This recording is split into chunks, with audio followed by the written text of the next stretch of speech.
Bien, entonces vamos a compartir la pantalla para iniciar, ¿no?, el tema de hoy. Como ustedes llevan secuencia, ¿no?, de los temas, pues hoy nos corresponde hablar de San Antonio, ¿ya? Este hermano un poco complicado y controversial, no por él, sino porque se ha hecho controversial a nivel mundial. Ya este pobre San Antonio, pues lo han usado y se han limpiado con él cuantas veces han querido, creo yo, y no se le ha dado su justo, no sé, primero colocación histórica, pero también su nivel, ¿no? Su nivel como hermano franciscano, pero, pero es que se ha tergiversado, digo así más claramente. O sea, el San Antonio es más brujo que realmente un hermano franciscano, ya se usa para cualquier cosa al pobre San Antonio. Vamos a tratar de dar algunas pinceladas de la vida y luego detenernos quién era realmente San Antonio y cómo es que hacía, ¿no?, su cotidiana vida, porque casi propiamente es un maestro de universidad. Esto es San Antonio, ¿ya? Un hermano franciscano, maestro de universidad. Entonces vamos a ir relatando un poco la vida y entramos a esos detalles. Inclusive vamos a tratar, si nos da el tiempo, primero Dios, tratar un pedazo de sus homilías, que de algún modo nos daremos cuenta que no era tan buena onda como decimos que era San Antonio, ya tenía su parte fuerte. Esta fotografía que tienen al lado derecho eh, es en el 2014, ¿no? 2014, forenses, antropólogos forenses de Brasil e italianos, claro, un poco con la venia, ¿no?, del Vaticano, pues agarraron el cráneo, porque todavía existen, ¿no?, las osamentas de San Antonio, están expuestas, ¿no?, en la basílica. eh, Agarraron el cráneo y salió esta cara, ¿no? Es un poco fuera del común porque estamos acostumbrados a ver a San Antonio como que un tipo guapo, un tipazo de un español así de nariz bien bonita y ojos verdes, ¿verdad? O sea, con una tez bien blanquita, o sea, parece ser, no sé, que a veces las imágenes que nos van dando la ciencia, pues creo que nos tiene que ir cambiando la manera de ver a la persona, ¿ya? Porque de algún modo eso que, por ejemplo, hablamos de derechos humanos, fantástico, que todos somos iguales, bla, bla, bla, bla, bla, bla, pero en la vida real marginamos. En nuestro esquema mental estamos marginando. Y seguramente alguien que le muestre un rostro así, este es San Antonio, mira, el real, ¿ah?, dado por la ciencia, o guácala, ese hombre feo, ese parece las cavernas, ¿ya? O sea, por el esquema mental que manejamos. Desde ahí, ¿no?, hay que partir. O sea, no es importante la apariencia, ni la vestimenta, ni sos grande, o sos pequeño, sos gordito, o sos flaco, o sos ojos azules, o sos tez blanca o morena o africano. Lo que vale es que sos persona y lo que vale es lo que das y lo que servís, ¿no? Y lo que contribuís al reino. Creo que esto es más San Antonio, ¿ya? Más que una cara bonita y un cuerpo esbelto, de lo cual sabemos que por historia pues no tenía tal cuerpo. Así bien figurita, va bien flaquito y bien fantástico. Bueno, entremos a conocer la vida. Bueno, aquí están las épocas, ¿no? 1195, 1231. Él está viviendo, claro, en el mismo tiempo que Francisco de Asís, ¿ya? De algún modo sabemos que se conocen, se encontraron, pero estamos en el mismo tiempo de Francisco de Asís. Son de estos hermanos que, pues de algún modo eran de la misma forma radical de la regla, ¿no? ¿No? Los observantes que se llamaban. Bueno, ahí está, ¿no? Un poco la cara, ¿no?, famosa del área de Europa, ¿no?, Portugal, y nace en Lisboa, ¿no? Eh, el nombre propio es Fernando de Buglione, ese es el nombre. San Antonio, luego acuérdense que en mucho tiempo se cambia al tomar votos, se toma un nombre. O sea, esto es una tradición que hasta hace 40, 50 años se ha quitado. ¿Ya? Sus padres son Martín de Alonso y María Tabeira, de familias nobles. Hay que entender que quien estudia en ese tiempo porque tiene plata, tiene dinero. ¿Ya? El pobre no tiene opción de estudiar, aunque sea inteligente, no hay forma que estudie. A los 15 años entra con los canónicos regulares de San Agustín y en 1219 pues se ordena sacerdote. Un año después, ¿no? En el 20, él llega, ¿no?, al puerto donde está Antonio, los 5 frailes famosos decapitados, que sucedió esto en Marruecos, que por ir a predicar el evangelio, pues tuvieron martirio. Eso también está dentro de los escritos, ¿no?, de San Francisco. Esa motivación para Antonio también fue la misma motivación para Francisco. El hecho de ir a Tierra Santa, a los lugares, ¿no?, a predicar. Y si es posible, a morir por Cristo. Pero la cosa no fue del todo así, ¿no? O sea, no le salió bien. Inmediatamente quiere ir a predicar a Marruecos, pero una enfermedad, la malaria, le impide, ¿no? Entonces no puede. En el año 1221, a sus 26 años, que Francisco de Asís convoca a capítulo general de la orden franciscana en la Porciúncula. Ahí tuvo un encuentro con Francisco y le motivó a nunca olvidar la oración, la contemplación y la penitencia. ¿Por qué le pide esto Francisco a Antonio? Le pide esto porque él es intelectual.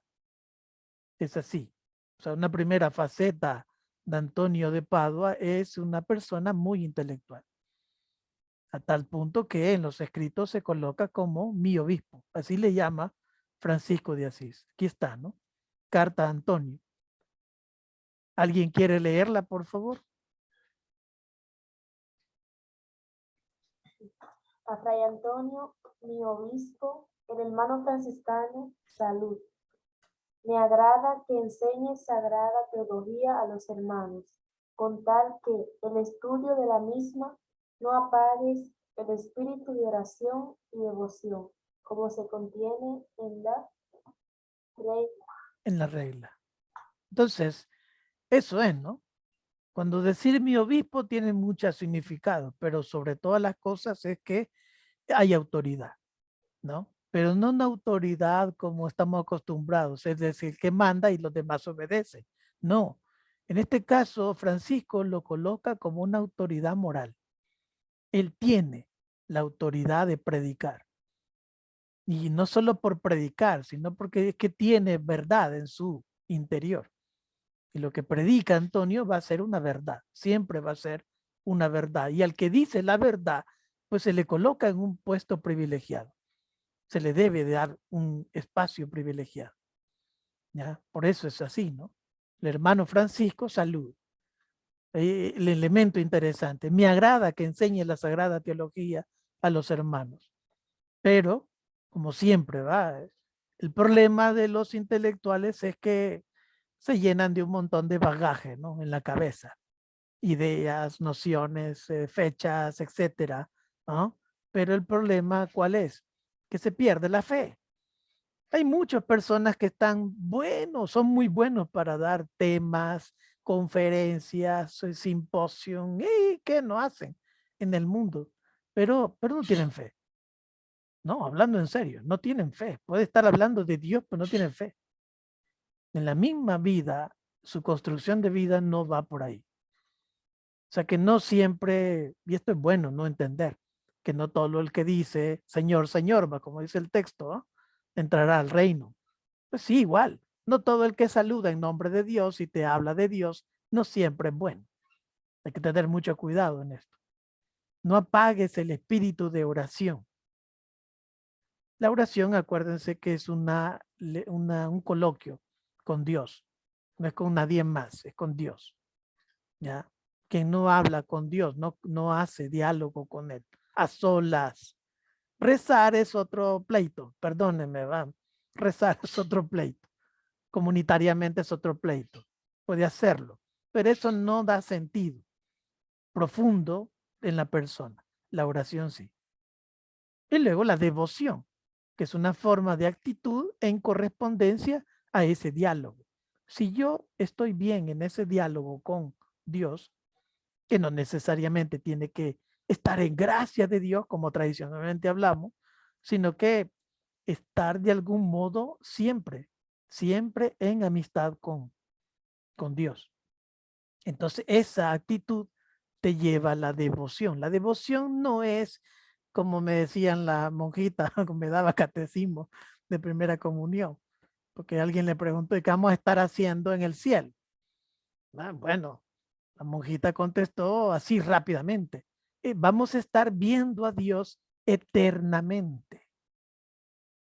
Ya pónganse a imaginar que no va a voltear a ver para ningún lado, sino va a estar viendo a Dios eternamente. Claro, ya tenía 15 años, lastimosamente. Y lo que hice yo es decir, qué aburrido el cielo, hermana. Voy a estar viendo eternamente a Dios. No creo que sea la razón de estar en el cielo, ¿ya? Pero es decir, devoción no es quedarte viendo, ¿no? O quedarte clavado en una idea. No, devoción es un acto, es práctica, ¿no? La oración es el coloquio, la devoción es práctica. Tradicionalmente lo hemos enfocado, la devoción, ¿a qué? A rezo de santos o andar cargando santos, ¿no? No es eso propiamente la devoción. ¿Cómo se contiene en la regla? Bueno, avancemos. Antonio entonces se dedica a predicar contra las herejías. Como buen intelectual, lógicamente, tiene que defender la iglesia, especialmente con los albigenses. Declarada herejía en 1187 por el Papa Inocencio III, la cual los albigenses negaban la divinidad de Cristo. Cristo es un ser humano y nada más. Anulaban algunos sacramentos, especialmente el sacramento de la confesión. De ahí viene, no creas que Lutero es el primero que viene a contradecir estas cosas. ¿Ya? Decir, ¿cómo te vas a confesar con un ser humano? Un ser humano no tiene poder, no tiene autoridad, ¿no? Ahí viene todo este pleito de los sacramentos y ¿qué? Las contrapartes, ¿no? Que se colocan contra ciertos sacramentos. Y lo más grueso, lo más difícil de los albigenses es que odiaban a los ricos, ¿ya? Porque eran personajes que algunos habían dejado su riqueza y otros eran pobres siempre, ¿no?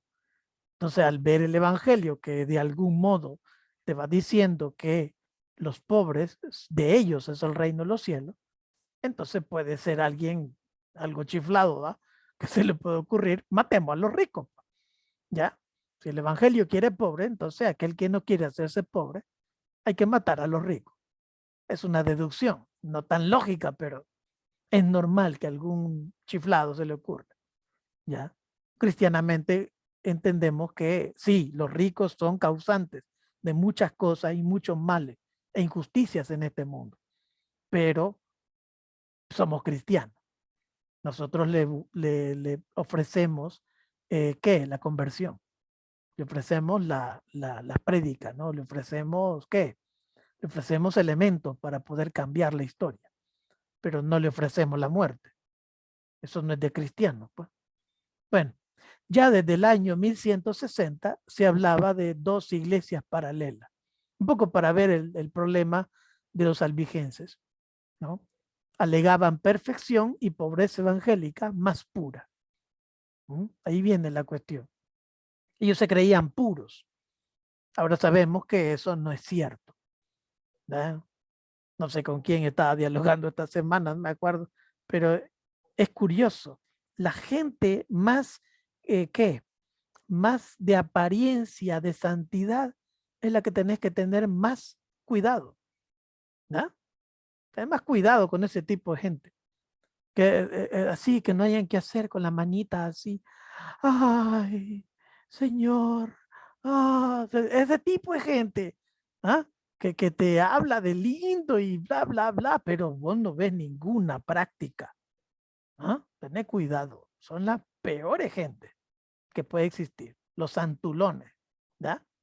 Las personas que no quiebran un plato. que nunca dicen una mala palabra, pues por decir así, ¿ya? Ese tipo de gente hay que tener mucho cuidado. No todos son así, pero la mayoría sí, y esconden un problema. ¿Cuál? Un problema grave psicológico, ¿ya? Problema grave psicológico. Aparentan ser personajes perfectos, pero encubren un problema. Ojo, perdone que ya me estoy saltando de San Antonio, pasamos a otro elemento, pero ojo, todos en este mundo flaqueamos de algo, todos. Así que no se extrañe, ¿no? No se preocupe porque tiene un problema. El asunto es qué hacer con ese problema, nada más. Pero no se preocupe porque tiene un problema. Todos tenemos problemas, ¿no? De una cosa o de otra. Bueno, avancemos. En el año 1223, Francisco le permitió a Antonio fundar la primera escuela de teología, ¿no?, franciscana en la ciudad de Bolonia, en Italia. Es al norte, ¿no?, de Italia. De 1224 a 1227, por la elocuencia, ¿no?, de Antonio, predica, ¿no? Es bastante famoso por sus predicaciones y por los milagros que ya le van acompañando. A ver, yo no me quiero meter mucho en este rollo de los milagros. Hay muchas cosas que cortar, que pegar, que entender mejor, pero yo lo entiendo así. Una persona que comienza a amar más allá de su familia, pero en realidad amar. Una persona que comienza a amar a todos los que se encuentran. Lo que mejor hace es servir y desde lo que tiene, desde lo más profundo de su corazón, lo que tiene, ¿ya? Las personas ven eso como extraordinario, porque es raro que un extraño realmente, ojo, realmente te ame. Es extraño, extrañasísimo, ¿no? Que una persona te ame así. Pues cuando encontrás una persona de esa, vos lo ves extraño y lo ves, ¿qué? Con unas cualidades que te parecen no normales. Eso es lo que normalmente quizás en la historia le llamábamos milagros. Muchos cambios que suceden en las personas porque te encontrás con otro tipo de personaje. Bueno, a raíz de esto, de la elocuencia y los milagros que le van acompañando a Antonio, pues el Papa lo envía a Francia a predicar contra los herejes en 1224 al 27. Ante la noticia de la muerte de Francisco de Asís, el 3 de octubre de 1226, le convocan a capítulo general, donde es elegido ministro provincial de Italia. Entonces ya es desde el 26, más o menos de noviembre, diciembre al 26, pues ya es ministro general de Italia. Ubiquemos, ¿no? Él es de Portugal y él se ha venido de Portugal a Italia. Ahora le toca vivir en Italia. 1228, el Papa Gregorio IX o noveno invita a Antonio a que dé las prédicas de la semana cuaresmal. Si uno es curioso, ¿no? Uno se da cuenta que todos los años, desde épocas anteriores a Antonio hasta la fecha, siempre el Papa busca a alguien que le predique. Y no sé si yo estoy mal de los datos. Para que un franciscano vuelva a predicar al Papa, pues había pasado bastante tiempo hasta que canta la mesa, ¿no? Que es un capuchino, comienza a predicar al inicio del Papa Francisco, ¿no? Y esto es interesante. O sea, volver a ese recuerdo de la lectura, ¿no? De Francisco de Asís y todos esos elementos que le acompañan en su carisma. Bueno, de ahí la gente, ¿no?, atestigua que le escuchaba a cada quien en su idioma. Son formas curiosas, podemos debatir o no, si es cierto o no el dato, pero es que parece ser que el que Dios elige realmente para predicar, pues hasta la voz se le suena dulce, ¿ya? Y las cosas que dice no te suenan pesadas, pero tampoco te suenan suaves, ¿no? Es decir, estás delante de alguien distinto, que habla distinto, ¿no? vamos a ver un poco más adelante sus prédicas. Del 1228 a 1231, Antonio viajó mucho entre Roma y Padua, ¿no? Ahí se movía, hacia el norte y hacia el centro de Italia. Su fama se extendía por su predicación, sus milagros y por la confesión, es otro elemento distintivo de Antonio de Padua. ¿Ya? El 13 de junio del 1231, fatigado, sin fuerzas, pide que lo trasladen a Padua, pero muere en el camino, en un convento que se llama de Arcella, que todavía no. Mucho tiempo pasó el cuerpo de Antonio en este pueblo, ¿no? De Arcella.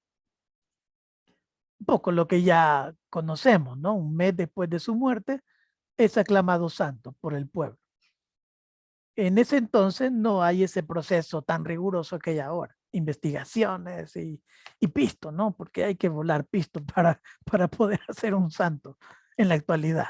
No, en ese momento, en la época de Antonio, pues basta que el pueblo aclame a una persona, ¿no?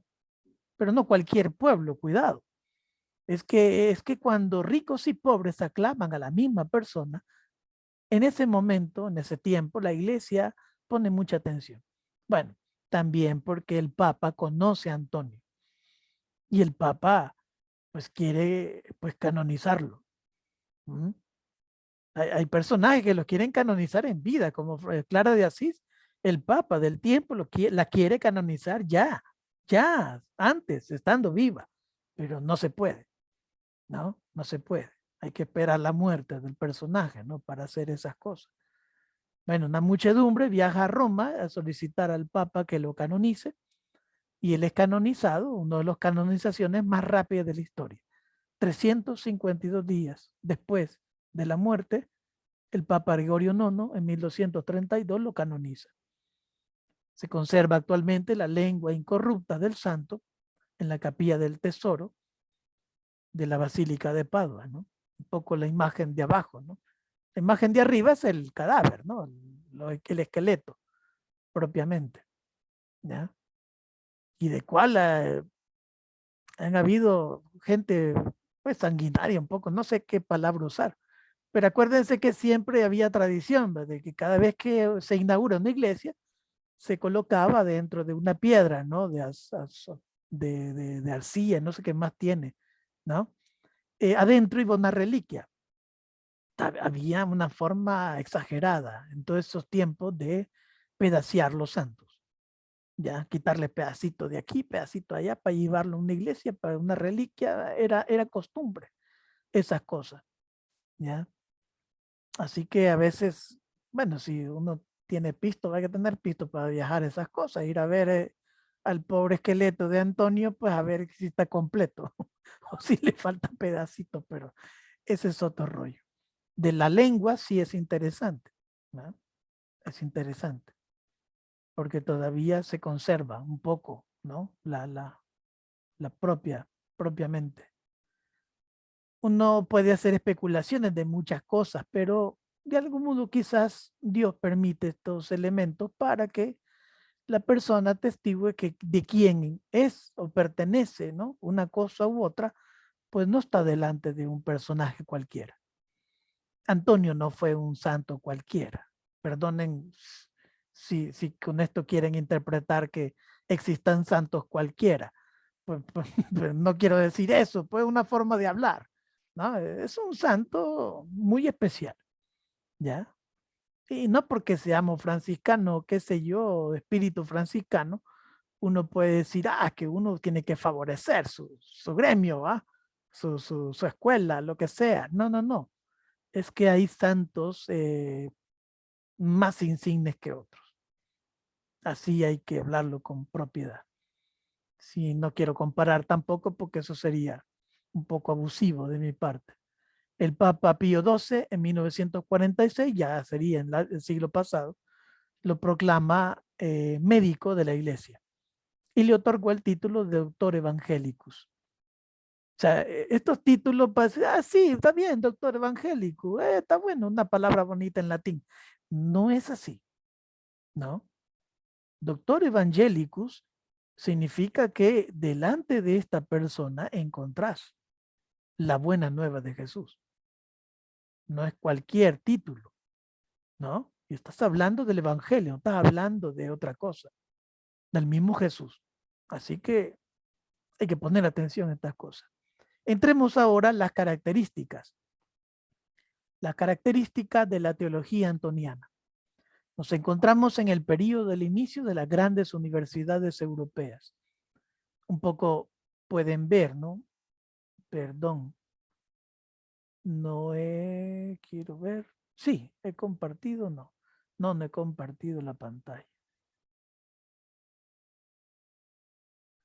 Aquí está, ¿no? Estas son las universidades actualmente. No eran así en el momento que vive Antonio, pero estamos en el inicio de estas universidades. ¿Ya? Oxford, Cambridge, París, Valencia, entre otras universidades, ¿no? Donde muchas veces la fe es expuesta por encima de la razón. Ese es el momento, la historia medieval, y cuyos temas mayores eran la moral cristiana y la liturgia. Por ello, las universidades dotadas de los conocimientos de los filósofos griegos, Platón, Aristóteles, Arquímedes, etcétera, la influencia de los pensadores árabes, se lanza a iluminar la realidad desde la razón. Ese es el punto medular, ¿no? Lo importante es qué decir desde la razón a los seres humanos hoy. Y esto es novedoso, este es el aporte de las universidades, ¿no? Que siempre se espera que una universidad hable en función de la razón para iluminar la realidad que tenemos. Antonio ha estudiado la teología en Coimbra, en Portugal, ¿no? Donde existía una gran biblioteca y donde había maestros que habían frecuentado la escuela de París. Su cultura teológica lleva la marca de Agustín y de la lectura europea que precede a la gran escolástica. O sea, él es agustiniano y tiene toda la formación escolástica de las primeras universidades. Hacer teología, enseñar teología significa para Antonio tomar de la mano la revelación, reflexionarla y luego guiar la fe del pueblo. Esa es la razón de hacer teología, que también debería ser la razón actual. La teología antoniana tiene claramente cinco características de las cuales vamos a ver a continuación.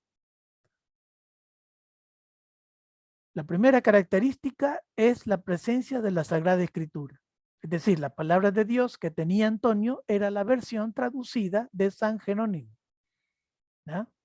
Uno de los padres de la iglesia que se llama San Jerónimo, no lo confundan con Jerónimo Emiliani, no es Jerónimo Emiliani, es San Jerónimo, un padre de la iglesia del siglo IV, ¿no? Después de Cristo.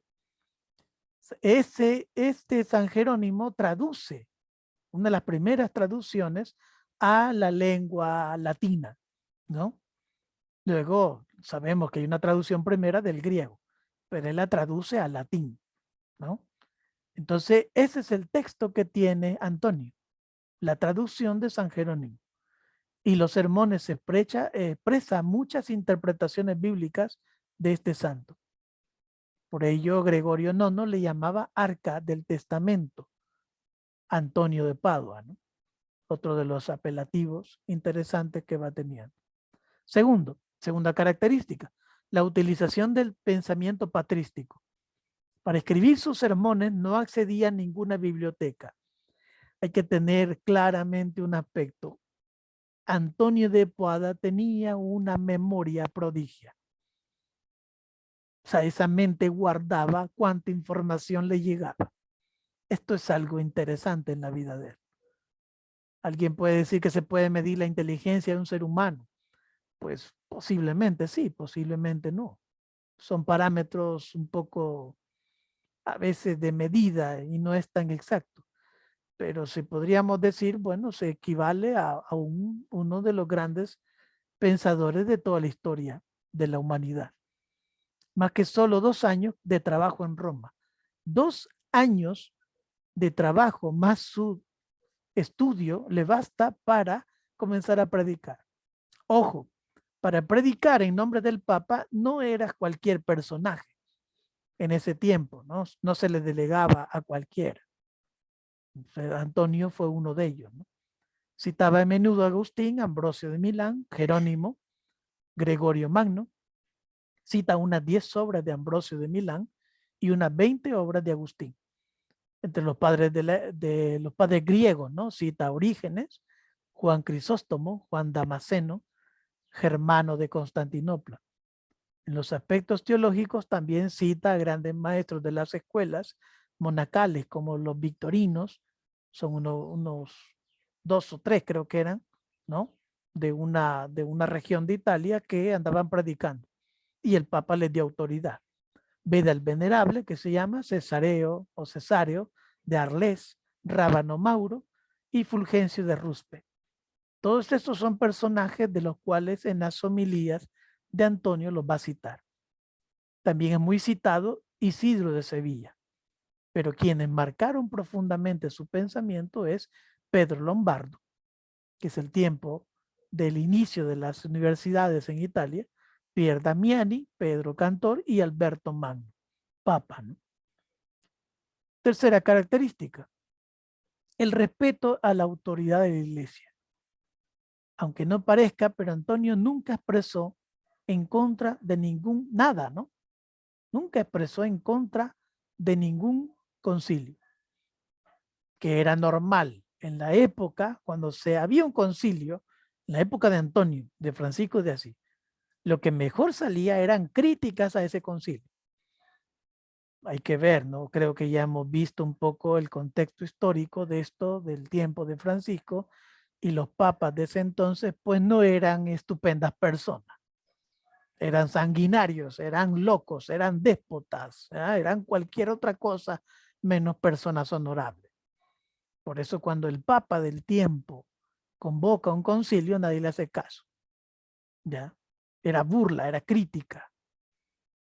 En cambio, Francisco de Asís, como todos los seguidores, no hacen nada, no pronuncian ninguna ofensa contra un concilio. Aceptó fácilmente el credo niceno-constantinopolitano, que es el credo, ¿no?, que rezamos nosotros en la actualidad, el símbolo de Atanasio y el último concilio de su época, el concilio lateranense cuarto, en el año 1215. Cuarta característica, costumbre de introducir pensadores griegos y romanos en sus sermones. En su explicación, la fe utiliza la cultura griega. Utiliza Aristóteles no tanto por la filosofía, sino por la explicación. Él le gustaba mucho usar la historia de los animales. Compara a los seres humanos con animales, ¿ya? Hace mucho ese recurso.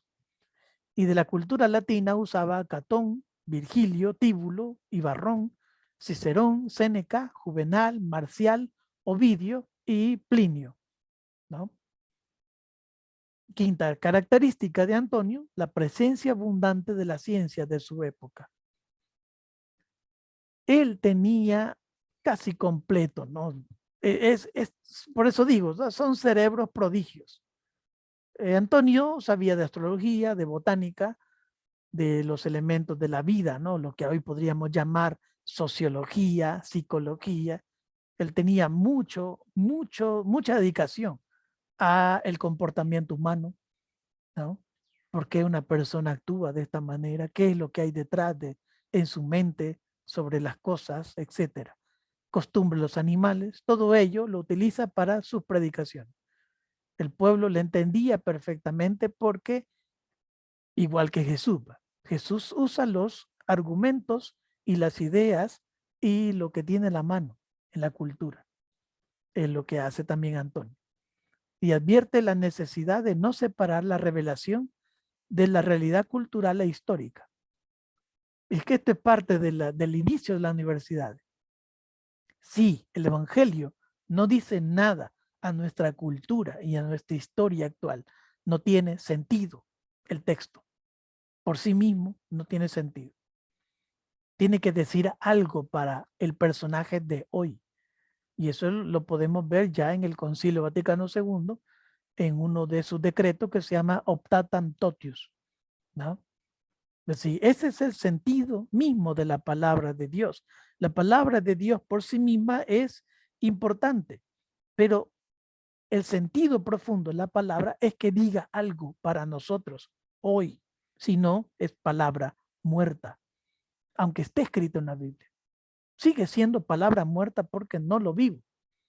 No le cobro el sabor ni el sentido por la cual se escribe estas cosas. Para uno, para otros podrá ser palabra viva, pero para otros no. Contexto para entender a Antonio. Su formación profunda se da en la abadía de San Víctor, en París. Es experto en Biblia, los padres de la iglesia, liturgia, vida monástica. Cuando entra a la orden franciscana, estudia en Bolonia, 1223. El que predica y defiende la fe debe conocer el credo cristiano. Esa es una de las frases interesantes de Antonio. Escribe los sermones dominicales y festivos para la orden, según la estructura de los sermones medievales. ¿Cómo se predicaba en la Edad Media? O mejor dicho, cómo predicaba Antonio en la Edad Media. Se pone el tema, que normalmente se toma del Evangelio. Segundo, se cita el Antiguo Testamento, que normalmente se toma del breviario. Es un documento que todavía se usa, ¿no?, para el pueblo de Dios. Tercero, divide en argumentos lo que va a presentar. Exposición y explicación, aplicando los 4 sentidos de la exégesis de la Edad Media. ¿Cuál? Primero es el literal, el alegórico, el moral y el anagógico. Es decir, cuando se predica, primero se ve el texto, tal como está. Luego, ¿cuál es el significado del texto? Luego, ¿qué sentido tiene este texto para poder vivirlo hoy? Y luego, por último, el sentido místico y espiritual. Porque no es simplemente robot adquiriendo conocimiento y tratando de sacar platos lavados. No, no, no. Es también una cuestión espiritual. Tienes que sentir esto, vivirlo, amar, ¿no?, estas cosas. Si no, no cobra sentido cristiano, no lo tiene. Perfectamente un musulmán puede leer el texto evangélico y no llega a ese sentido místico o espiritual. Y el epílogo, que es la síntesis que culmina una oración dirigida a la Trinidad. Ese es el modo como predicaba Antonio. Analicemos el siguiente sermón de Antonio. A ver, ¿quién me ayuda a ir leyendo? Estamos en un texto que se llama La Resurrección del Señor, que es una segunda homilía de este texto. La resurrección del Señor. Florecerá el almendro, la langosta engordará y la alcaparra perderá su eficacia. Perdón que le interrumpa. Claro, lo toma de este texto, pero ahí están los 3 elementos que le decía. Él va a organizar su predicación en 3 aspectos. Inmediatamente uno dice, florecerá el almendro, la langosta engordará y la alcaparra perderá su eficacia. Si el que escucha no es una persona agrícola, ni está de algún modo relacionado con la tierra, escucha estas cosas y no tiene sentido. Te da lo mismo. Pero si un campesino florecerá el almendro, ¿cuál almendro? ¿Y por qué? O que en El Salvador podrías decir el palo más común. En cualquier lugar cultural donde se encuentre, busca el palo más común. Bueno, ahí está. Inmediatamente pone atención. A ver, ¿y por qué el almendro florece? ¿Y cada cuánto el almendro florece? Un campesino sabe esta cosa. La langosta engordará. ¿Ya? ¿Dónde hay langosta? En el mar. ¿Quién sabe de esto? El que vive en el puerto. Y las langostas son gordas.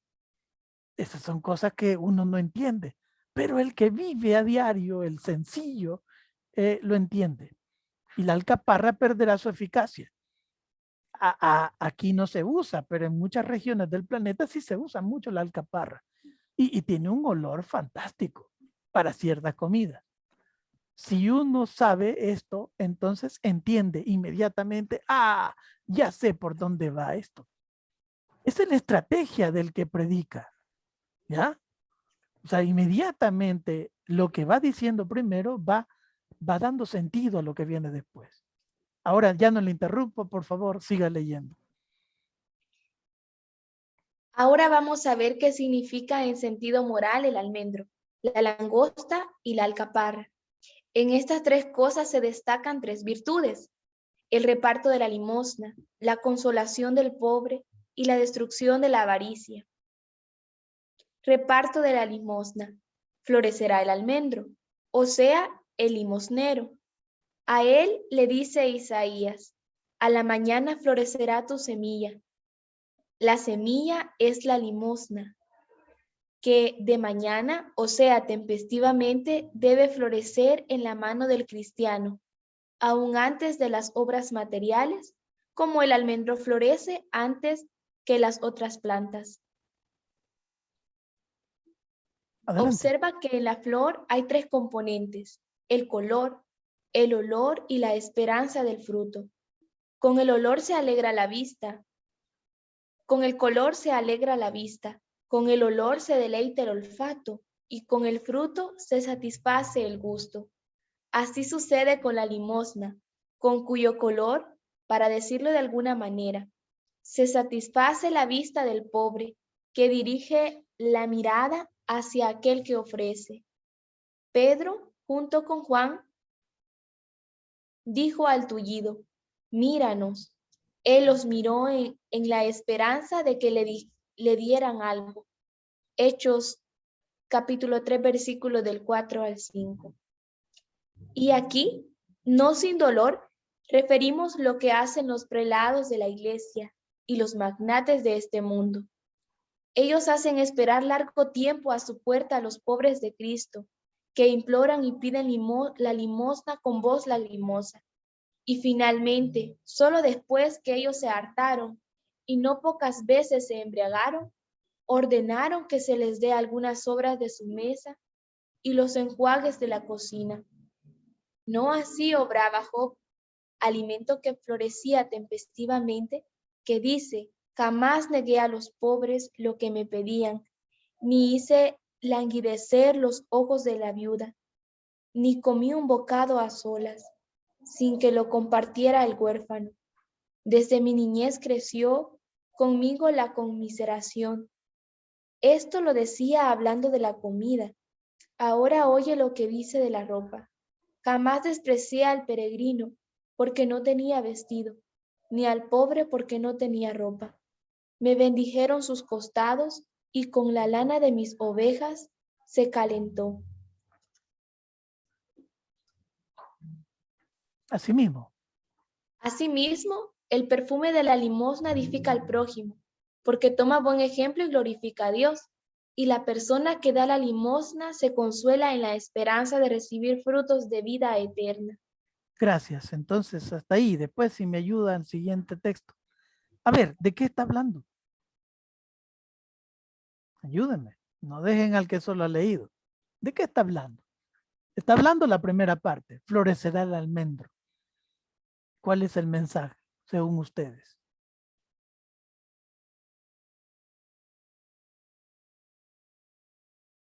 No me peleen, solo uno.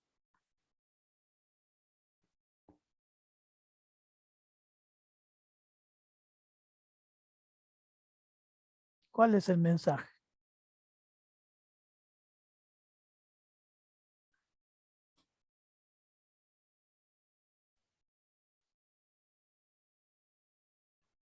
Bueno, yo lo entiendo que el mensaje es el dar, el compartir, el no ser avaro, ¿verdad? Ujú. Porque es como cualquier árbol que abre sus ramas para que, y florece y llega a toda especie de animalitos, de todo tipo de pájaros, las ardillas, y que van a alimentarse del árbol y él ahí está abierto para dar. Ujú. A mí de eso me habla. Claro. Y esta frase referimos lo que hacen los prelados de la iglesia y los magnates de este mundo. Una crítica. Una crítica seria, Sí, es. seria. ¿Cómo hay que actuar entonces? Dar limosna. No es solamente eso, porque él lo coloca a Job, ¿no? Si vas a dar limosna, entonces tienes que mirar a cómo actúa Job. Hay que ver un poco el texto, ¿ah? Es interesante las palabras. Jamás negué a los pobres lo que me pedían, ni hice languidecer los ojos de la viuda. Ese concepto no lo manejamos. A ver, Patricia, languidecer, ¿qué es?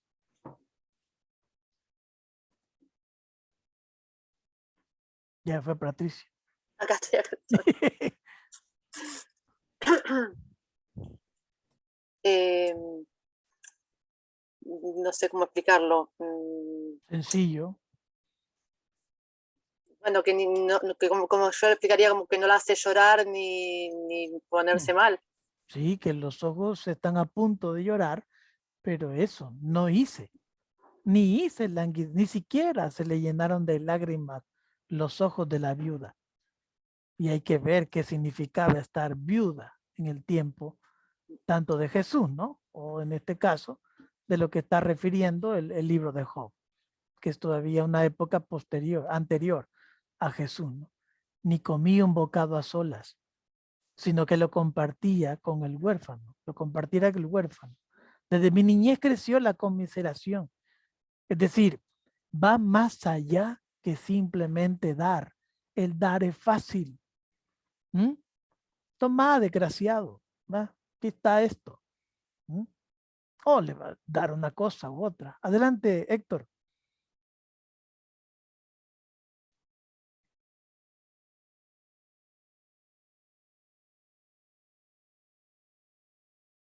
Héctor, levantaste la mano. O le diste clic sin... Hola, hola. Hola, adelante. Sí, me escucha. Sí. Vaya, lo que pasa es que se me había trabado algo ahí la computadora. Ya. Esa parte, yo digo, ¿cuánta vigencia, cuánta actualidad tiene este sermón de San Antonio en la actualidad?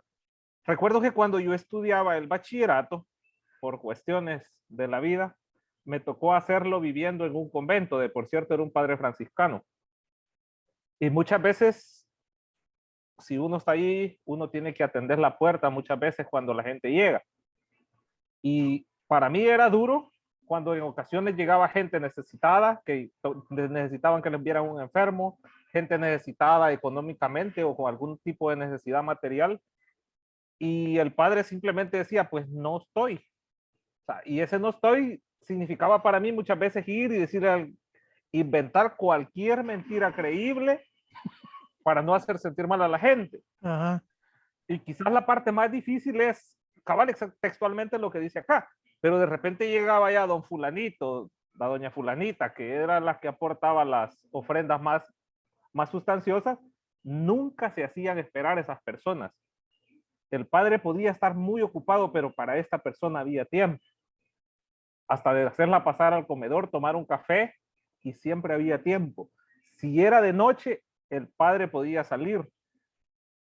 Y conocí dos realidades de dos parroquias muy cercanas, un diocesano y un franciscano, y era exactamente lo mismo. O sea, siempre, incluso dentro de la iglesia, siempre está estratificada la gente. Hay personas a las que no se les puede hacer esperar y hay personas que, como dice el texto, pues hasta que ya se hartan o hasta que ya le da la gana, se atienden. Y es una cosa bien crítica y yo muchas veces me sentí mal porque, o sea, yo vengo de familia pobre, yo o sea, nunca he tenido dinero y, o sea, y yo digo, sentir eso de tener que irle a mentir a otra persona que vive en mis mismas condiciones, o sea, cuando yo no le puedo decir, mira, simplemente el padre no la quiere atender, pues punto, venga otro día, tal vez quiere, o sea, algo que no se le puede decir a la gente, pero que uno en esa posición pues tiene que inventarse cualquier argumento para no hacer quedar mal al sacerdote. Así es. Eso quería aportar. Gracias. Gabriela, adelante. Sí, gracias. También ahí cuando hablan, ¿no?, de la cuestión de edad, porque ya lo decías también ahí, no se trata solamente de edad, hay que ir más allá. Y es que ahí en el párrafo también habla, ¿verdad?, que desde su niñez se creció conmigo la conmiseración, es decir, esa compasión que siente la persona hacia la que está sufriendo. Entonces, esto es importante porque también lo vemos con Jesús, ¿no? Sintió compasión. Es decir, dar es fácil y es verdad porque dan hasta los que hacen el mal, dan, ¿verdad? Las Sí. obras de caridad las puede hacer todo el mundo. Ahora, ¿cuál es la motivación? ¿Cuál es el sentido de dar? ¿Es porque me duele también aquella realidad o es para callar o es para cumplir, ¿verdad? También porque, es que como me enseñaron a hacer esto, hasta yo lo cumplo, ¿verdad? Entonces, esto es bien significativo. Digamos, la cuestión del dar, como dice ahí, no es solamente un dar por dar. Y de ahí detrás de eso es también, digamos, la cuestión del dar significa también, pues, viendo así, ¿no?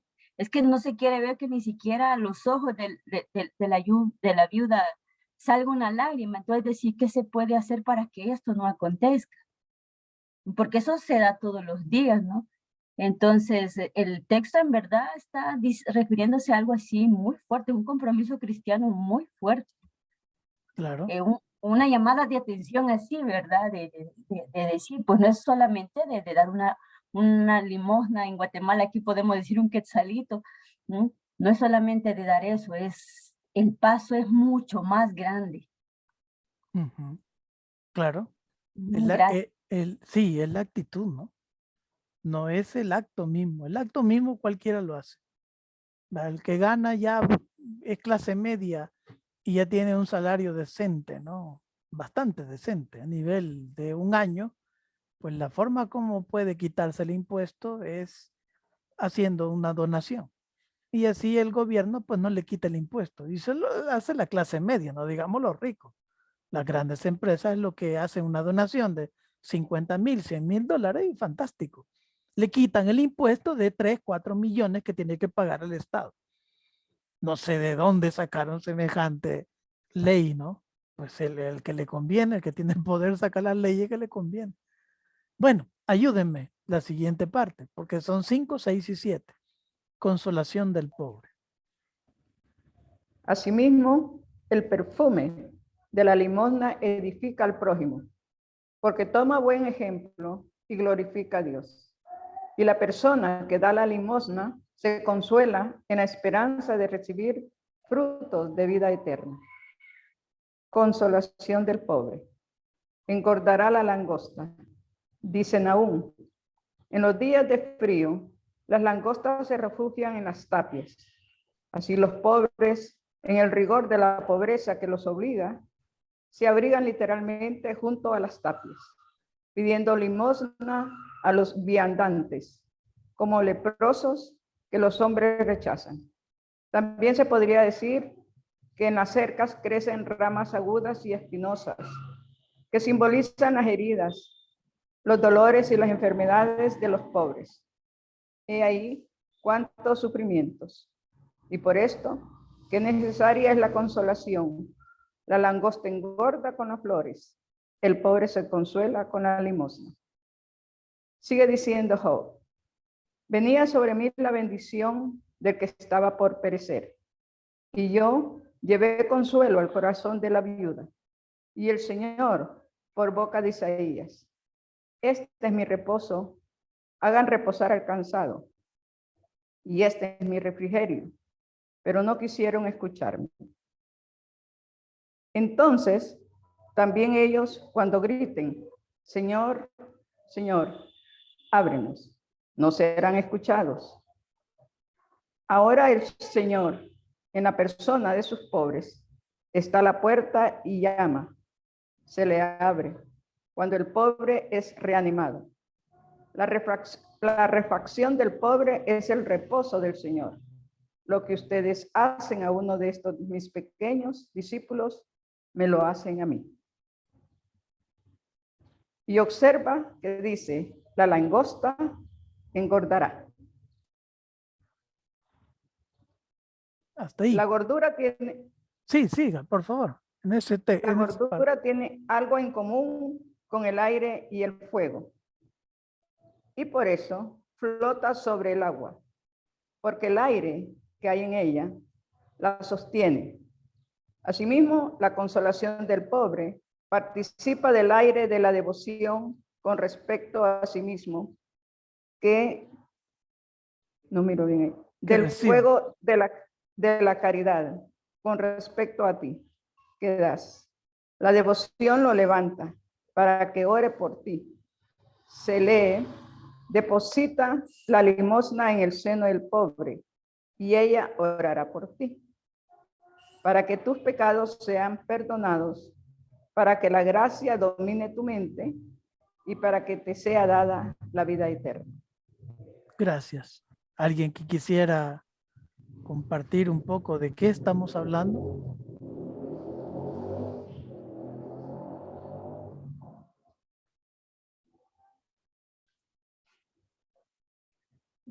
Bueno, yo pienso que todo esto que que acabo de leer, es que si uno da sin interés, sin esperar recompensa a las personas que uno ayuda, cuando menos acordemos, cuando menos esperemos, Dios nos provee en nuestras necesidades, ya sea de cualquier tipo, tal vez alguna enfermedad que tengamos, cuando menos acordemos o cuando menos esperemos, los dolores o las heridas que tengamos sentimentales o corporales, no se sabe de lo que uno padece.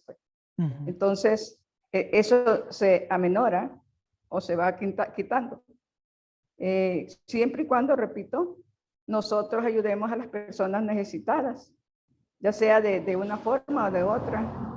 Si es en tiempos de lluvia y las personas están en unos lugares que a veces sufren inundaciones y uno se agrupa con otras personas en ayudarles a sacar el agua de sus casas o a llevarles cualquier alimento o vestimenta, lo que tenga a mano y que les puedan servir a ellos. Sin esperar, como decimos, ¿verdad? Porque de ellos son los necesitados. Entonces, cuando uno da sin esperar nada a cambio, nuestro Señor a través de ellos, porque a veces ellos son más, tienen más fe o más devoción que a veces nosotros que estamos en oraciones o asistiendo a la iglesia o perteneciendo a un grupo. Entonces me parece a mí que esta parte de lo que acabamos de leer, a eso se refiere. Gracias. Claro que sí. A ver, uno dice, ¿y qué nos puede enseñar un tipo que vivió hace 800 años? ¿Qué prédica nos puede decir? Son prédicas de antaño, más allá de mi abuelita. Cuidado, cuando uno comienza a analizar qué es una langosta, normalmente es un ser despreciable porque arruina las cosechas. Cuidado, es lo mismo que hacemos con los pobres y que hemos hecho con los pobres en toda la historia. Los hemos despreciado porque como no aportan nada a la economía, ¿no? Entonces se ponen a un lado y no son dignos de ninguna ayuda social, ni política, ni económica, ¿no? Por eso es lo curioso, engordará la langosta. Aquel animal que lo querés destruir, ahora qué interesante, ahora tenemos que engordarlo, que dé vida y que se produzca, ¿no? Es una paradoja un poco interesante la que presenta Antonio. ¿Cuánto problema, cuánta tristeza, cuánta amargura que lo relata ramas agudas espinosas que simbolizan las heridas, los dolores, las enfermedades de los pobres?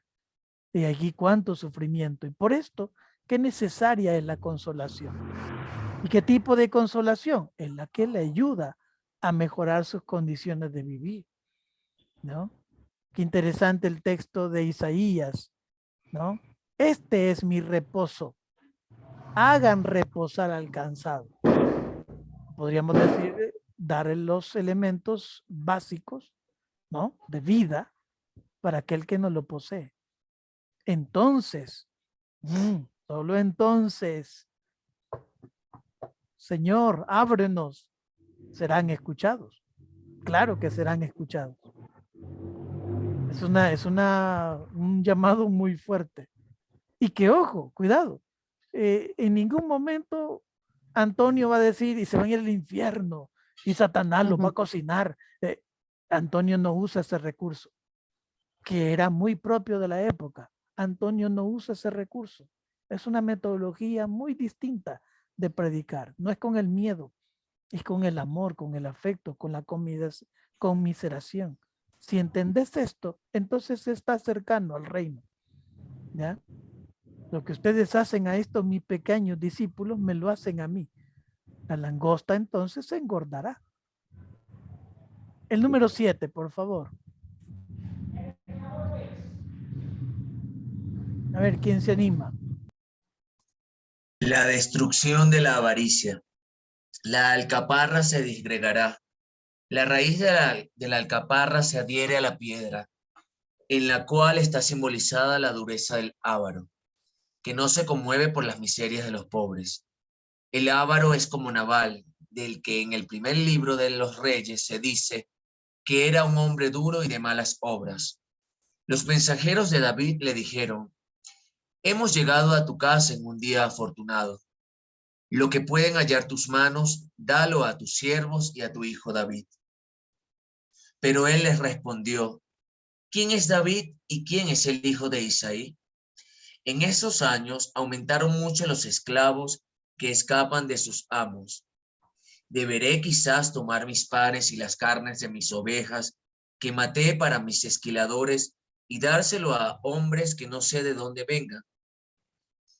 Esta es también la respuesta del avaro a los pobres de Cristo que le piden limosna. Él no les da nada y los insulta y les hace pasar vergüenza. Por eso le va a suceder según lo que sigue. El corazón de Nabal sufrió un ataque y se quedó como una piedra. Esto sucede al avaro cuando pierde la gracia y no tiene entrañas de misericordia.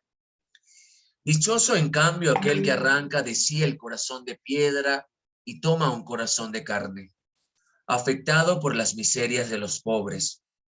Él sufre con ellos y desea que su compasión llegue a ser el alivio de ellos y el alivio de ellos señale la destrucción de su avaricia. Si alguno tuviera en su huerta una planta estéril, sin duda la erradicaría desde la raíz y en su lugar plantaría otra que diera fruto. La avaricia es el árbol estéril. ¿Para qué ocupa la tierra? Córtala, desarráigala y en su lugar planta la limosna, que te dará frutos de vida eterna. Nos la concede aquel que es el Dios bendito por los siglos. Amén, así sea. Ese es un extracto de un sermón de la resurrección de Antonio de Padua. ¿Alguna idea de este último aspecto?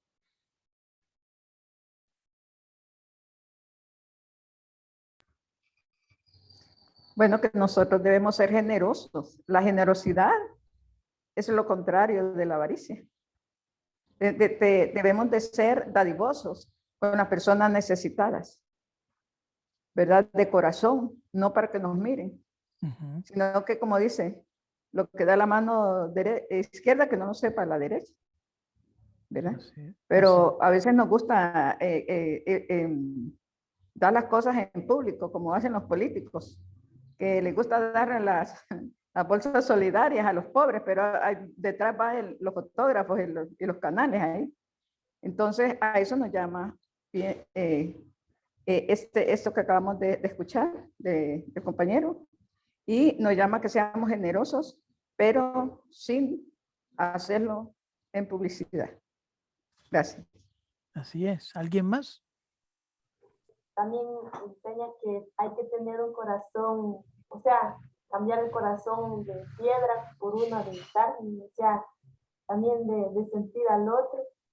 Y también lo que entiendo es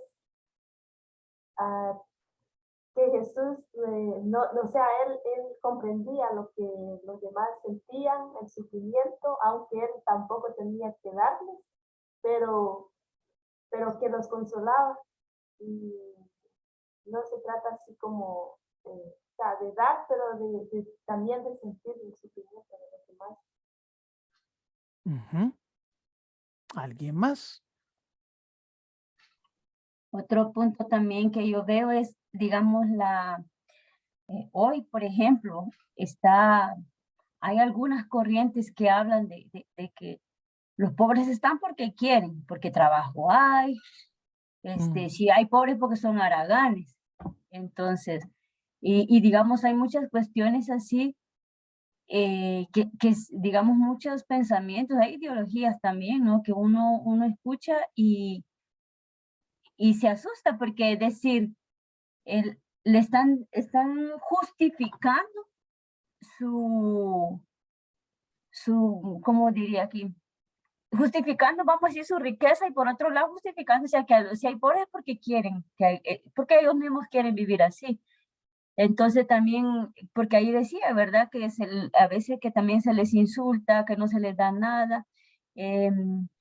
Por un lado eso, ¿no? El del hecho de decir que yo una vez escuchaba un video de un empresario y yo me quedé bien sorprendida la forma de hablar para justificar digamos, la ganancia que ellos reciben y para señalar y criticar la pobreza por culpa de los mismos pobres, decía él, ¿verdad? Entonces, esto me llamaba mucho la atención porque si no tenemos un fundamento nosotros en nuestra fe, podemos creer que eso es así, ¿m? Pero sabemos que no, o sea, que hay una estructura que hace que los pobres sean pobres, pues. Entonces, es verdad que a veces, y lamentablemente, por eso que yo digo, la caridad no es solamente dar un quetzal, porque si solo se les da, se crea hay una dependencia y la persona nunca va a salir de ahí. Entonces, son muchas cuestiones ahí que hay que ir, como dice una verdad, husmeando más, detallando más, pero sí hace un llamado así fuerte, decir que también inclusive nosotros mismos podemos caer en esto, como ya decía el hermano ahí que compartía esa experiencia en el convento ahí con este fraile, ¿no? Entonces, era el pobre y era despreciado, ¿no? Pero cuando no era el pobre, entonces la actitud era distinta. Entonces eso también, ¿no? Es decir, claro, porque el otro me da y mientras que el pobre no me va a dar nada. Entonces, es esta cuestión también, o sea, yo digo, es un texto muy, digamos, muy fuerte en el sentido de que nos confronta como cristianos y cristianas que somos. En el seguimiento de Jesús no es solamente participar de las celebraciones en el templo. Esto nos alimenta y nos fortalece como comunidad, más hay algo más para hacer, para vivir, para practicar, ¿no? Gracias. Gracias. ¿Alguien tenía levantada la mano? Adelante.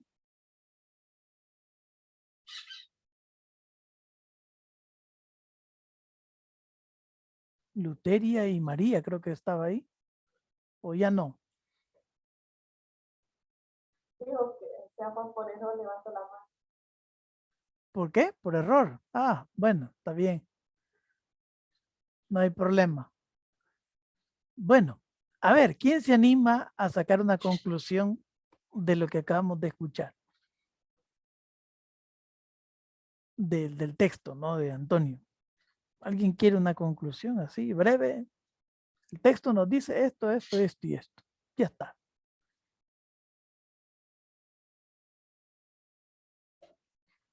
¿O les ayudo? Bueno, entonces el almendro, ¿qué es lo que tiene de importante? ¿Qué se le pide al almendro? Que florezca. Que florezca, ¿no? Pero no por ninguna ideología ni una forma de apariencia, sino que florezca como cualquier árbol florece. Pero hay que ver el almendro, cuántas veces florece. Si es cada vez al año o es cada mes, ¿no? Ahí sería un campesino que sea experto en almendros y que diga cuánto florece el almendro, cuántas veces florece. ¿Y por qué Antonio usa ese recurso? Luego viene el pleito de las langostas, animales mal vistos, ¿no? Insectos mal vistos que acaban las cosechas. Eso es la forma como estamos estructurados en el mundo. El pobre ve mal, perdón, el rico ve mal al pobre. ¿Cómo puede ser posible? Si la razón de su riqueza es porque el pobre le trabaja. Sí, pero lo ve mal, porque lo tiene que seguir viendo mal. Es parte del sistema verlo mal, porque en el momento que lo educa y le enseña a organizarse y a hacer cooperativas y a hacer miles de formas de progreso, entonces se le acabó la riqueza. Por eso es importante no darle de comer a la langosta. Por eso usas el recurso de engordar la langosta. Y por último, ¿cuál es? Almendro, langosta y La alcaparra. la alcaparra. ¿Ya? ¿En qué sentido?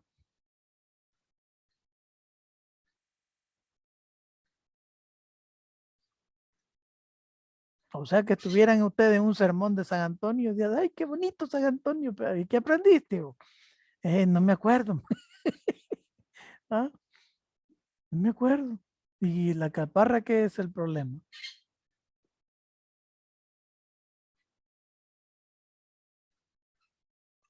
Ahí decía que se adhería a la piedra ¿A la y piedra?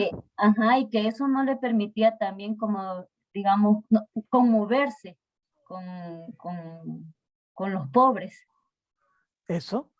O sea, hay que plantarla en un lugar adecuado, ¿no? Si uno se codea con gente rica y avara e insensible, ¿qué tipo de conciencia humana vas a despertar? ¿Mm? Ninguna. Entonces, ¿con quién debes codearte? ¿Con qué tipo de tierra debes codearte? Y ser amigos para producir fruto. No, es toda una reinversión de la estructura social, ¿no? Es fuerte, Antonio. Bueno, ese es el primer santo que le dice cerdo lujurioso al Papa. Este Papa que lo canonizó. ¿Ah? Eso le dice Antonio. Antonio no es una persona tierna y romántica. Antonio es una persona fuerte, enérgica, con claridad evangélica, con unos sermones bastante fuertes. ¿Ya? Invitaría, ¿no? Así como uno tiene los escritos de San Francisco, pues les invitaría a buscar en internet las homilías de Antonio de Padua. Bueno, como conclusión, yo podría decir esto, ¿no? Antonio es un joven con alto espíritu de donación hacia la causa del reino, bajo la seducción evangélica de ser mártir, desde una actitud de abandono. Una capacidad intelectual sin igual, una memoria prodigiosa que no tiene comparación, ¿no? Y no lo digo por palabras, es que es así, es una memoria extraordinaria, ¿no? Celoso por el fiel cumplimiento de la voluntad de Dios y el, ¿qué puse ahí? El caminar de la iglesia, ¿ya? Fiel al magisterio de la iglesia, no va a ir en contra del Papa ni de los concilios. Esa es una interesante lección para nosotros, porque a veces uno se topa con obispos que no dan testimonio, pero a pesar de eso uno no reniega de la iglesia. Uno puede llegar al obispo y decirle, mira, estás actuando mal, esto no es correcto. Tenés toda la dignidad y la potestad de ser hijo de Dios para decírselo, pero no vas a ofenderlo o destruirlo, ¿no? Porque somos hermanos. Hasta cierto punto no podés, ¿no? De algún modo, el respeto. Servicial y nunca soberbio. No es el santo de los objetos perdidos, ni de los novios, ni que 8 cuartos. No pongas a San Antonio de cabeza, no tiene nada que ver San Antonio. Y si te hizo caso tu novio o tu novia, pues no tiene nada que ver San Antonio, tiene algo que ver con la locura que andas cargando, ¿ya? Así que le pidas un buen marido o una buena mujer a San Antonio, no estés molestando a San Antonio esas cosas, hijo. Bueno, en todo caso ya sabes que es con Dios la cuestión, ¿no? Perdonen si hago esta relación, pero hay que educar también, perdonen. La gente cree que va al santo para pedirle cosas. No sé qué imaginación tendrás en tu mente, ¿verdad? Vos vas y le pedís al santo, y el santo como que de la imagen, ¿no? De madera o lo que sea, ¡pum!, se va al cielo. Su espíritu se va al cielo y empieza a dialogar con Dios. Mira, yo tengo a Héctor allá en la tierra que me está pidiendo 10,000 pesos porque tiene deuda económica. ¿Le ayudás o no le ayudás, hombre? ¿Y quién es Héctor? Pues le dice Dios. No, pues Héctor es un buen hermano de la orden franciscana seglar. Mandáselo, hombre. La mitad. No, hombre, él necesita 10,000, no 5,000. ¿Y cuánto puso la limosna? Puso $5. Muy poco, men. Eso es muy poco. O sea, hubiera puesto 20, le mandamos los 10,000, pero puso $5. Ayúdale, hombre. Ahí está peleando Antonio con Dios. ¿Va? Así no sé, quizás en la imaginación de nuestros fieles. Bueno, hace un negocio. Mira, te voy a echar la mano en aquel proyecto que vos tenés allá y mandale los $10,000, hombre. Bueno, en el mundo real, Héctor hizo un préstamo y se lo aprobaron. ¿Verdad? Entonces viene la cuestión y viene el santo y no te lo dice, va directamente, pero bueno, Héctor, aprobado, $10,000. En realidad es el banco que te lo aprobó, pero vos viste que era Antonio, ¿verdad? Fantástico. Y así miles de cosas, exceptuando los milagros. Ese es otro pleito que no me meto yo, porque no tengo ni autoridad, ni moralidad, ni 18 cuartos para meterme qué hace Dios con los milagros. Es otro aspecto. Pero a ver, ¿acaso no hemos leído el Evangelio? ¿Mm? Los santos son para imitar su vida, sus actitudes. Los santos no son, y está el Concilio Vaticano II. Los santos solo eso, no son mandaderos de nadie, ¿no? Ni negociantes con Dios de no sé qué cosa. No, para eso no usé santos. Los santos son para imitarlos en sus virtudes, en su manera de tratar, en su inteligencia, sus actitudes, etcétera. ¿Ya? Así que deja de molestar a los santos, por favor, ¿no? Y comenzar directamente a tener más amistad con Dios y tener la seguridad. Y aunque no te lo da, no te aflijas. Por alguna razón, en su misterio y su sabiduría infinita, no te lo da. A algunos no lo da. No te molestes con Dios, porque a unos sí les da y a otros no les da. Pero no confundas que el que tiene pisto es porque Dios lo bendice. No, no y no. ¿Ya? Los padres de la iglesia son claros. El que es rico o es ladrón, dicen, o es hijo de ladrón. No te confundas porque tenés pisto, sos bendecido. No siempre es cierto. ¿No? Visto a manos llenas y casas y bailes y eso no es de Dios. No te confundas con esa cosa. Tener lo necesario. Eso es lo importante. Lo necesario para vivir y para que vivamos dignamente en la familia. Eso sí es bendición. Eso sí estás seguro que Dios te lo concede y te lo permite, ¿no? Lo demás no es evangélico. El santo popular por excelencia. ¿Por qué? Porque estuvo junto a los pobres. Este es el punto medular. La gente va a recordar a una persona porque estuvo con el pueblo. La gente va a detestar a las personas que andan solo con los ricos y se codean con gente solo de apariencia. ¿Ya? Entregado a la oración y a la contemplación. Ya hemos explicado un poco. Predicador incansable. Esos tipos se gastan la vida dando, ayudando, ¿no? Anunciando. Bueno, a ver, hagan la cuenta. ¿Cuánto nació San Antonio? Vamos a ver, hacer las cuentas. Y a qué entonces edad muere, ¿no? Promotor de la utilización de las ciencias en las prédicas. Y esto es novedoso. Casi se adelanta ¿a cuánto? Casi los 400 años de historia. Después de 400 años posterior a Antonio, entonces se va a usar esto. Antonio ya está usando la ciencia, en la observación, el comportamiento, el conjunto de movimientos sociales. Todo esto ya lo está viendo Antonio. Cuando dice, bueno, es el espíritu el que está detrás de todo esto. Bueno, ahí están un poco la bibliografía. en este momento vamos a dejar de compartir. ¿Y qué más? ¿Alguna idea para ir cerrando este espacio? ¿Algún aporte? ¿Alguna corrección que me quieran hacer también? Bienvenida sea. ¿Ya? Interesante la explicación que nos acaba de dar, la aclaración más que todo. Yo vivo en un pueblo de Honduras, un municipio de la Villa de San Antonio, Honduras. Nuestro patrón es San Antonio y ahorita estamos celebrando la novena a San Antonio.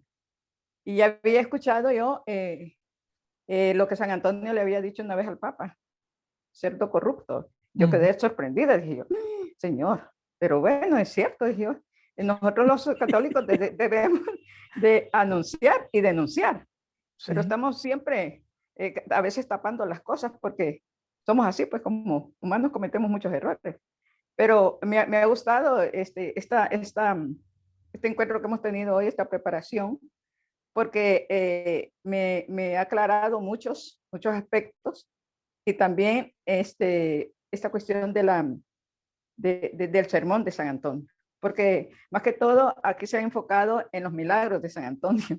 Entonces, bueno, hemos crecido con esa, con lo que nos han dicho nuestros antepasados y también con lo que a veces algunos sacerdotes hablan, ¿verdad?, de la vida de San Antonio. Agradecido por sus aclaraciones. Gracias. Gracias a usted, ¿no? Adelante, Gabriela. Sí, muchas gracias también, porque a mí me parece importante cuando se contextualiza la vida de los grandes hombres y mujeres, ¿no? En este caso para nosotros los santos, porque cuando se contextualiza, entonces hay una visión más clara y cabal, esto que a veces se puede ver como milagro, como magia, entonces uno puede entender mejor, ¿no? Es decir, hay un contexto, hay una realidad y la persona va respondiendo, intenta responder en aquella realidad, que fue lo que hizo San Antonio en su tiempo. Entonces me parece por eso importante y ahí, por ejemplo, uno percibe, como lo decía al inicio, ¿verdad?, que el San Antonio, entonces vamos a ver que no era como tan así buena gente como pensábamos, ¿no?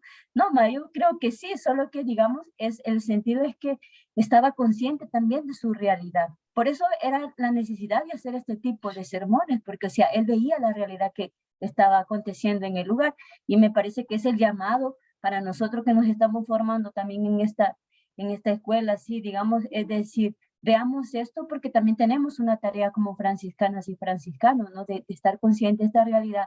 Ellos han ido haciendo un trabajo, hicieron su misión en su tiempo y pues ahora nos invitan a nosotros. Desde esta espiritualidad, de la alegría, de la paz, del amor de Francisco y de Clara, ¿no? Entonces, muchas gracias por la temática. Y gracias a ustedes. Si no entran a esto, ¿qué vamos a hacer nosotros solos? Ya. Héctor, adelante. Excelente. Pues creo que ha sido una de las temáticas más completas en cuanto a San Antonio, porque casi siempre caemos en el error de conocer al santo, menos a la persona que llegó a ser santa, mucho menos su obra.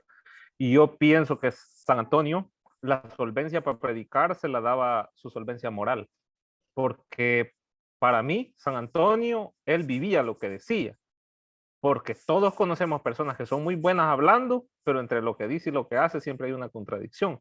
Y yo creo que Antonio era de las personas que primero él hacía las cosas él, y eso le daba la solvencia incluso de hablarle hacia el Papa. Y por eso yo digo, si el Papa antes de lo canoniza, él reconoce que a pesar de él mismo le da sus verdades, pero reconoce que Antonio tenía la solvencia moral como para decírselo. Y yo creo que todos en algún momento de nuestra vida hemos recibido palabras, aunque sea un poco duro, pero de una persona que realmente tiene la solvencia moral para decírmelo. Y yo creo que esas correcciones son las que hacen que nosotros crezcamos. Y esas son las que hacen grandes a San Antonio. Porque, por ejemplo, cuando nosotros vemos lo que hacía en contra de la usura, pues bueno, hasta el punto que los usureros se convertían, gente que lo odiaba literalmente y que no está de más decirlo, pero yo creo que más de alguno hasta quiso matarlo en alguna ocasión.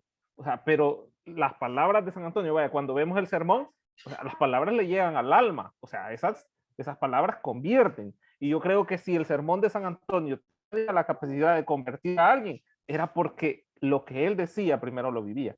Y excelente temática. Gracias, profesor David. Excelente ponencia y la verdad que hay mucho que aprender de San Antonio.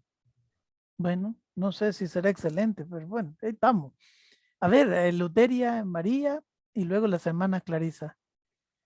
No, yo solo quiero decir algo, o sea, que, bueno, no sé, yo, por ejemplo, no sé si otras personas, o sea, si nos sentimos, bueno, me siento desafiada porque sí, o sea, la vida de todos los santos se ve como así tan perfecta. Y yo digo, ay Dios, yo no voy a llegar ni siquiera por la mitad de ahí. Entonces, o sea, es como que se muestra siempre así, que no hicieron, o sea, que todo lo que hicieron fue así, todo bien y nada hicieron mal. Entonces, y como para mí es un desafío. Si se siente desafiada, eso ya es valioso. Eso es valioso. Porque uno escucha cosas y no siente desafío, entonces ya estamos mal. Y por la cara que tiene, pues está bien joven, así que le falta un montón, no se aflija. Tenga paciencia, poco a poco. Ya, ya. Así que adelante, ¿no? Los desafíos siempre son importantes porque lo que hace crecer en el ser humano es los desafíos mismos. Ya, quien no se desafía no crece. ¿Ya? Hermanas Clarisas, adelante. Paz y bien, Paz y bien. buenas tardes a todos y Buenas todas. tardes. Muchas gracias, David. Está bastante interesante todo esto, pues que nos comparte de San Antonio. Y comentábamos con las hermanas que bien bonito tenerlo como para el inicio de la novena, porque aquí también, bueno, en los planes la parroquia de nuestros hermanos se llama así, San Antonio de Padua, ¿verdad? Y nosotras también aquí dentro del monasterio hacemos la novena y se siente pues en el ambiente cuando ya viene junio, bastante por la espiritualidad, ¿no? Y por la tradición y la devoción, ¿verdad? Que se transmite de la misma parroquia, la misma gente. Y el hacer estas novenas también es bonito porque se va conociendo, de ahí se va profundizando también en el sentido de Dios, ¿verdad? De los santos, porque así nos pasa con cada uno. Y ahora que mencionaba pues todo esto de San Antonio, siempre todos los santos cuando uno se empieza como a meter en un poquito en uno, tienen tanto, es como un mar bien profundo para seguir sacando y descubriendo cómo ellos vivieron su sentir de Dios, cómo ellos experimentaron a Dios y no se cansaron de buscarle y de sentirle y de estar con Él, pues. Y esa es como la llamada más grande que también imagínese lo que decía usted, ¿verdad? De cuántos años atrás existió y vivió San Antonio. Y ese dato curioso de qué rápido lo canonizaron y bien interesante, pues todo eso. Es como esa llamada siempre actual, que se siente siempre, siempre joven, ¿verdad? Ese deseo de poder experimentar la santidad también, como lo hicieron. Ve bien lindo que nuestra orden franciscana, vea grandes santos dentro de la iglesia, en nuestra orden. Y también pues tenía una preguntita de este responsorio de San Antonio que se hace, que es muy conocido, ¿verdad? Que responde también bastante, siento yo, por lo que dice, a lo que usted nos decía, ¿verdad? Del San Antonio Milagrero. Pero no sé si tendrá el dato histórico de más o menos de qué año o a qué responde esta oración, este responsorio a San Antonio que se realiza. ¿Cuál responso, perdón? Es el que dice, si busca bienes, mira, dolor y muerte, ¿qué? Desterrados, miseria y odio. El mar sosiega su ira, redímanse encarcelados. No sé si ya lo han escuchado. Pues termínelo, pues, termine. ¿O es largo? Porque, No, en realidad tiene como 4 estrofas, sí, como 4. ¿pero a qué refiere las estrofas? A la Encarcelados, ya dijo, ¿no? Encarcelados. ¿Qué más? a San Antonio, el santo de las causas perdidas, de las cosas, los bienes perdidos. Quiero ver si lo encuentro. Aquí lo tengo, si lo... A ver. Ajá. Si buscas milagros, mira muerte y error desterrados, miseria y demonios huidos, leprosos y enfermos sanos. El mar sosiega su ira, redímense encarcelados, miembros y bienes perdidos, recobran mozos y ancianos. Eso es todo. No, sigue, luego O dice, sea, es Ah. más que largo, se pero retira. ese pedacito es el que se repite siempre. Aquí Ah, siempre lo hacen ya. los frailes menores. Sí, o sea, Ahí lo pongo en decir, el chat. si uno es, digamos que esto ya no tiene nada que ver con devoción al santo. Si uno es un poco curioso en la historia, análisis, ¿no? De la historia, entonces ningún santo se quiere dar alarde de tal cosa. No tampoco creo pertenece a los biógrafos porque nada que ver Antonio con cosas perdidas, ni que 8 cuartos. Ya, pero como le pusimos la tradición al pobre hombre de esas cosas, pues ahí lo asumimos. Y lo que decía quién, Héctor o Mare, no me acuerdo quién decía eso de que nos quedamos simplemente con lo que aprendimos. ¿Y qué decimos de San Antonio? La vida, y los milagros. Los 12 o 13 milagros famosos de San Antonio. A ver, primero hay que analizar, ¿no? Este proceso histórico, si tales milagros fueron reales o de algún modo son elementos que van los biógrafos colocando. Pero eso de cosas perdidas, más o menos de lo que yo sé, anda por el siglo XVI, en que comienza esta tradición de dejar a Antonio como predicador, ¿no? Y anunciador de la buena nueva de Jesús, y comienza Antonio a usarlo como milagrero y encontrador de miles de cosas, de mujeres, de hombres, de bolos, de lo que sea. ¿Ah? Cualquier problema que tenga de desviación de San Antonio. ¿Ah? Y parece ser que ese aspecto que le cargamos al santo lo ha hecho más famoso en todo el mundo. Ese aspecto, pero con sinceridad le digo, hermanas, no es San Antonio eso. San Antonio es un predicador, es un intelectual. Y con eso no quiero decir que no se desentiende de las cosas cotidianas, no, como no, sí, pero no es eso, no es buscador, ni sacado el castelado de no sé qué, dónde, ni una cosa de otra, o sea que sí, no, ya el pobre hombre no se dedicaba a esas cosas. Ahora, si uno se pregunta, ¿un santo tendrá cariño por ayudar a todos los seres humanos? De seguro que sí. De seguro que sí.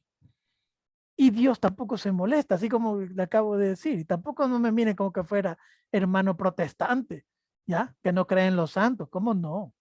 Yo creo en nuestros hermanos, pero hermanos que nos ayudan a mejorar nuestra vida cristiana.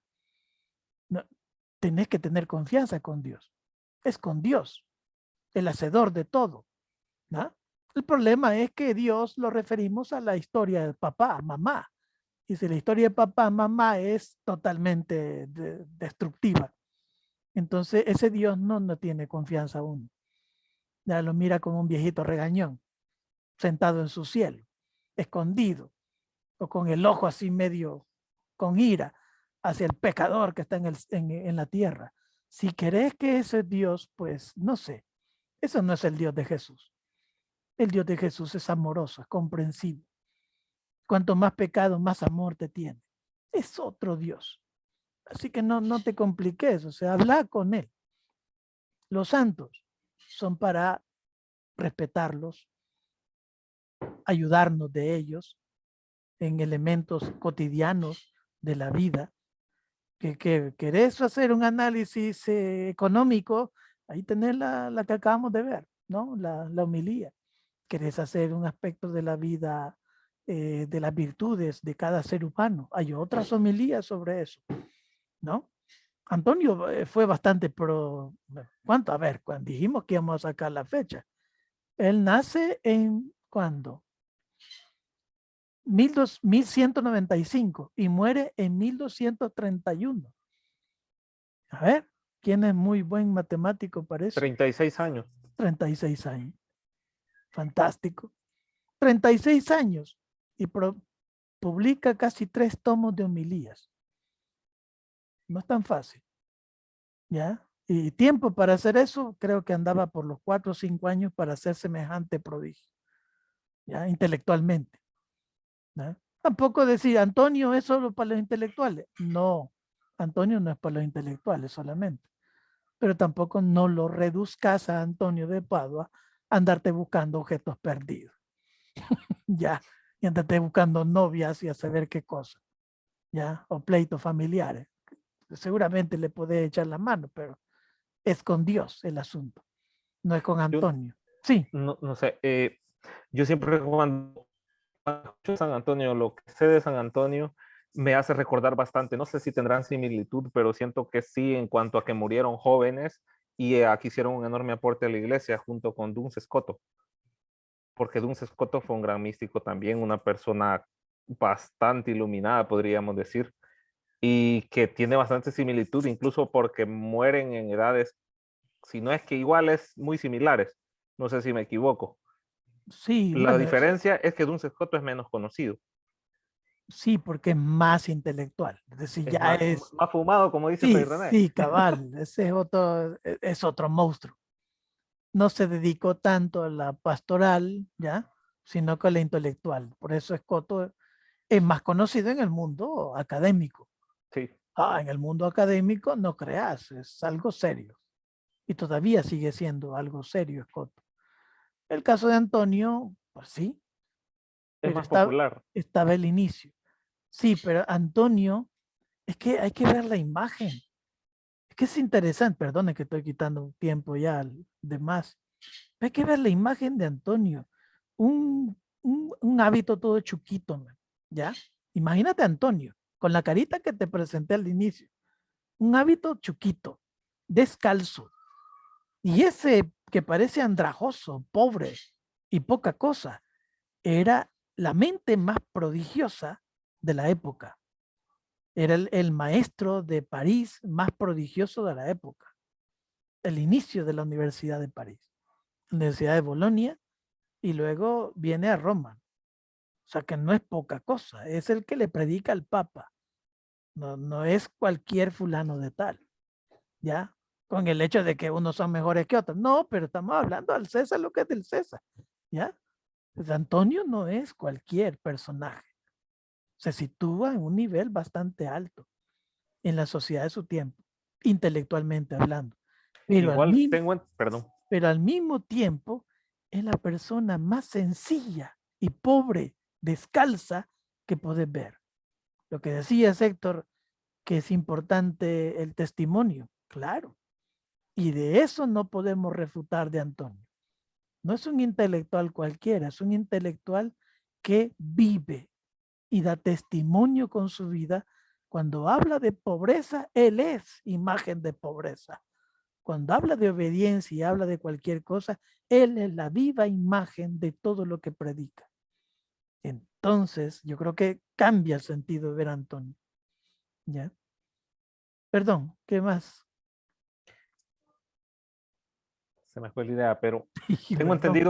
tengo entendido que Antonio, incluso ni los movimientos heréticos de la época tenían valor de enfrentarlo. No. O sea, todos, no. o sea, todos dicen, estos movimientos heréticos simplemente como que se disolvían como el viento cuando ante la presencia de Antonio. O sea, lo que usted decía, ese hombrecito gordito, todo andrajoso, todo sucio, pero con esa mente tan brillante, y no solo la mente, yo digo su ejemplo, o sea, ha de haber sido de esas personas que irradiaban lo que vivían, o sea, irradiaban esa santidad, convencían con solo su presencia. Porque sí, yo tengo entendido que los movimientos heréticos de la época, de estos que predicaban la radicalidad, o sea, no tenían valor de enfrentar a San Antonio. ¿Cómo no? Pero era otro nivel. La mayoría de los que van con el Papa, con cartas del Papa, van a darle riata, pues, a eso van. A castigarlos, a golpearlos, a hacer basura a todo albigense.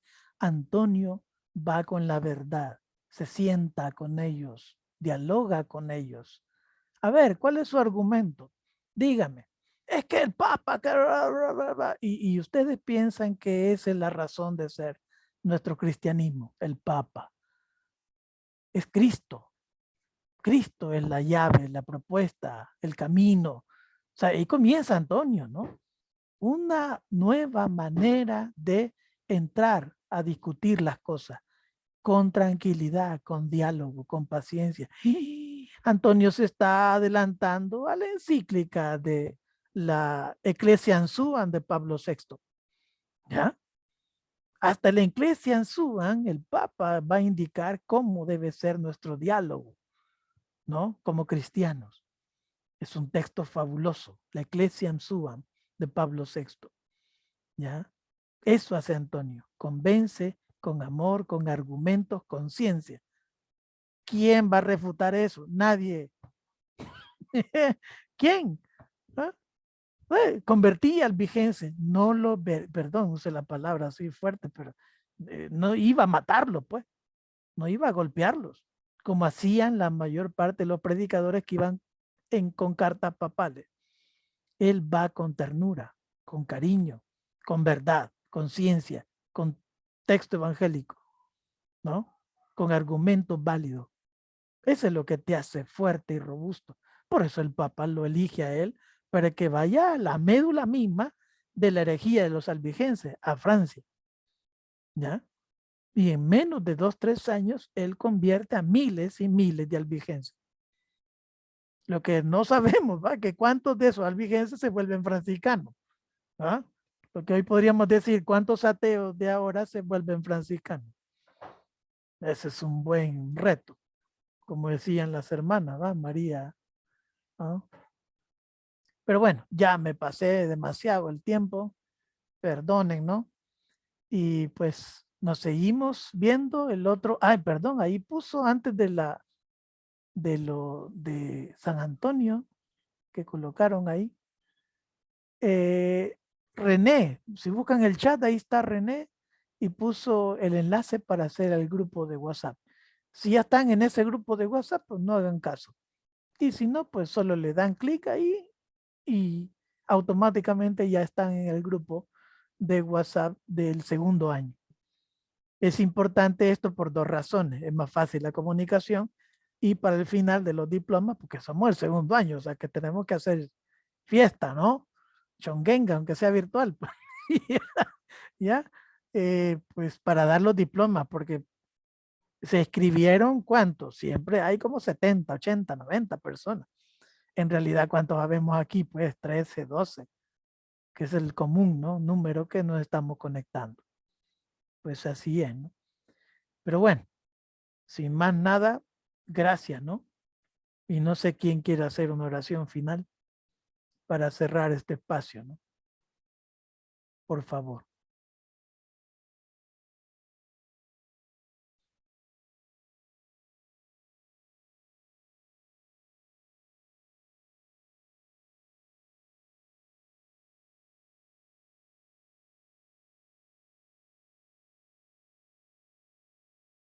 Si fuéramos musulmanes, cualquiera hubiera tomado la palabra, porque somos cristianos. Adelante, Héctor. Que el Señor nos bendiga y nos guarde, nos muestre su Amén. rostro y tenga misericordia de nosotros. Nos mire benignamente y nos conceda la paz. Que el Señor nos bendiga a todos en el nombre del Padre, del Hijo, del Espíritu Santo. Amén. Amén. Feliz fiesta de Pentecostés, hermanos. Eso, es cierto. Gracias. Muy bien. Pasen Paz y buenas bien. tardes, noches para algunos. Nos vemos. Nos la vemos. semana. Gracias.